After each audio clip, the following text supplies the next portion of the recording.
Hey guys, back at you with another video, and today I actually want to talk about playing the games in your collections. Do you have the time? How do you make time? So just real brief on the beginning. I've started collecting back when I was around 15 years old, and not that I was collecting, I was just keeping the games I owned, and I acquired a library of games. Now, I was the type of person like back then, like I told you guys about the PlayStation story. That's how I got back into video games. I had a Nintendo, Super Nintendo, fell off from those systems. But when I got my PlayStation, I was pretty much just blown away. I was like, oh my god, this is it for me. This is great. I love video games again. Now, my parents weren't gonna buy me but games at all, so I had to learn how to kind of like just like how to like save my allowance and buy games for myself.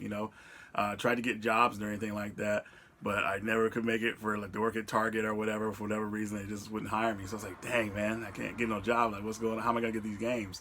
So back then, when the PlayStation Magazine came out, man, that demo disc was we played when that demo disc came out, man, we were all on it, man. We played the heck out of it. It was great. We tore it apart. Those are the good times and everything. But back then, also, there was more freedom to play video games. Nowadays it's more the market is really saturated with more games than it was back in, I would say, the PlayStation era, which was which we would call the fifth generation. And of course, back then, I really couldn't afford a lot, so I was playing what I had. But now, as an adult, with responsibilities and everything like that, it's hard to play a lot of games to the point where I would say like where you're putting a good time into them. Now, you might say like, Reggie, well, if you don't have time to play these games, why do you still buy them? I buy them because I plan on playing them. I don't know when I'm going to play them, but I like to get that physical out there. Buy that physical game and know it's in my library so I can play it when I want to. That's why I do it. And now we have the scare of today is where, everybody wants to buy that game because they're scared it's going to become rare and expensive, or there's not going to be that many copies out there. The practice, the way games are being sold now is that they're limited or it's going to be hard to find and everything. So it makes a lot of people panic. They want to hurry up and get that game and everything. So it's pretty crazy. Even with that somewhat panic out there, before you buy a game, you have to make sure that it's something that you're going to want to play.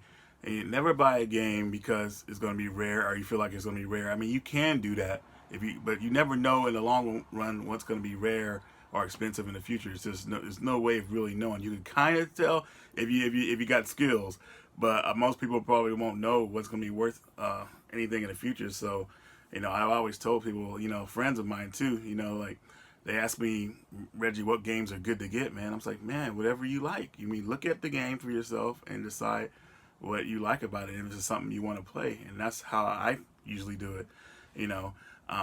But going back to what I want to talk about, the time to play these games, it's like it's the more you get, the harder it is, and I totally get that. But that's where this comes. You have to make sure it's the right game. Don't waste your time on a game that you don't think that you'll want to play. I mean, it could be charming in the beginning, like, oh, this game looks great and everything. Then you play the game, and it's kind of like, man, I don't. You feel like you're dragging through.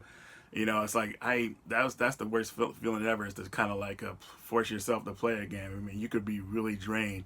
I actually had a point back a couple of years ago when I played Tales of Zestiria, I think it was. And I was like, dude, I almost gave up on that game, but I slogged through it, and I was really kind of like burnt out. I was like, dude, this was just crazy. But going back to what I was saying, I'm sorry. You have to just kind of like pick and choose what you're really gonna play and invest your time into.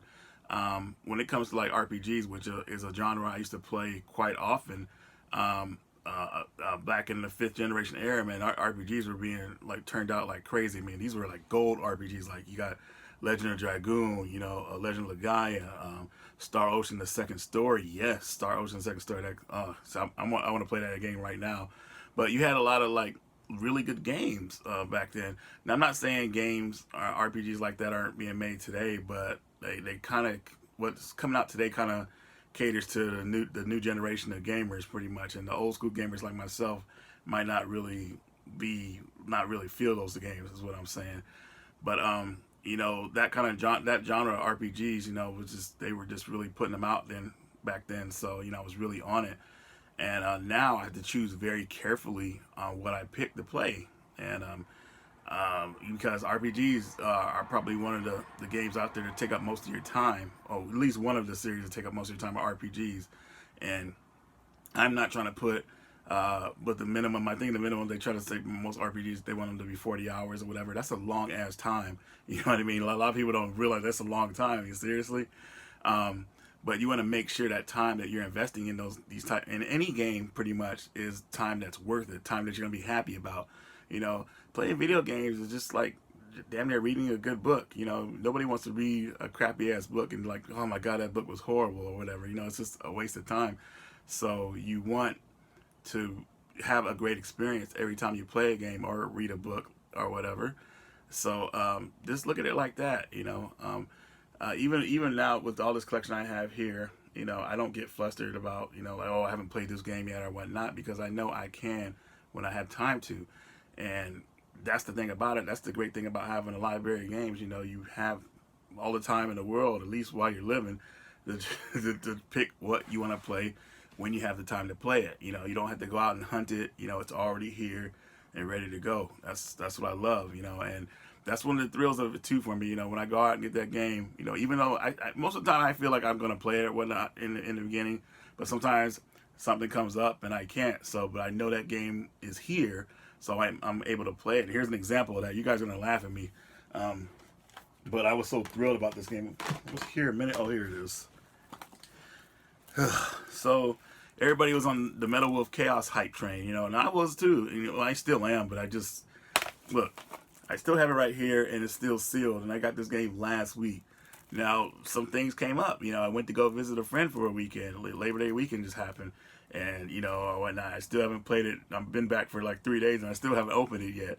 But, it's here, and I'm happy about it. So when I get ready to play it, I know it's here. I don't have to go out and hunt it, even though it's for sale right now still. But, it's just like, it's actually crazy. Got one game here I just wanted to talk about briefly in this video that I was somewhat disappointed with, and I don't know I'm going to get any flack for it, but here is the Man of Medan for the PS4, come out for Xbox One as well, and probably PC.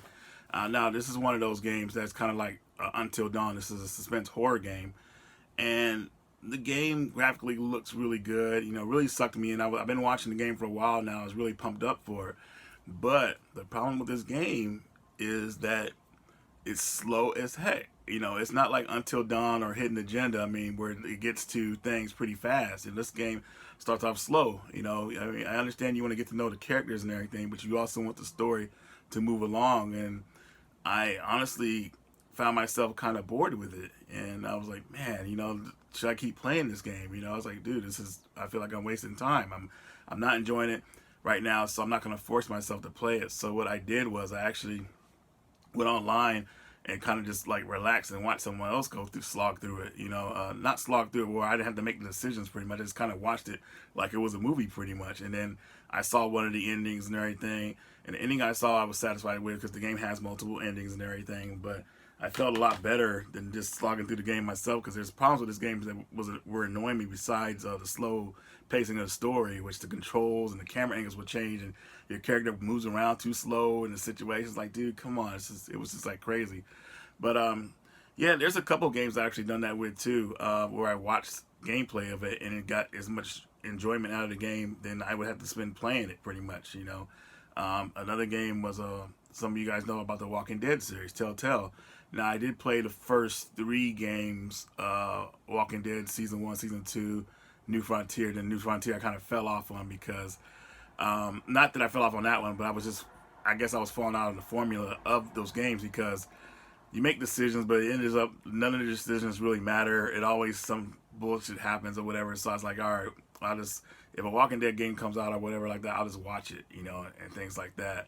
So that's how I kind of do that series, even though it's somewhat ending or being revived, not really sure. But a lot of you guys could do that too. You go watch some games be played. Some people might have better pacing. It might be better on your time and everything, and you can still get as much enjoyment out doing that as well. I didn't think I would, but I did, and it kind of saved me time. Now, You guys say, well, Reggie, you wasted your money on this game if you haven't played it. This game has so many different things going on with it that it actually has a lot of replayability with it. That being that it's multiplayer, so if I want to play with friends online, I could do that as well. I'll keep it around. It was a $30 game, so it wasn't that much, but still, I was disappointed. Maybe I'll change my mind about the game in the future. That's a possibility too. So that happens with us too. But yeah, as of right now, I'm like, man, we'll move on to the next game. But anyways, guys, don't want it to drag on too long, of course. What do you guys think about this? Do you guys, the time you put, do you have time to play? Do you make time to play the games you have right now, or do you have the time to play the games? And if not, what do you do? I just want to ask you guys, maybe you guys could answer that for me in the comments or whatever. But anyways, guys, thanks for watching. Radical Reggie, and I'll see you later.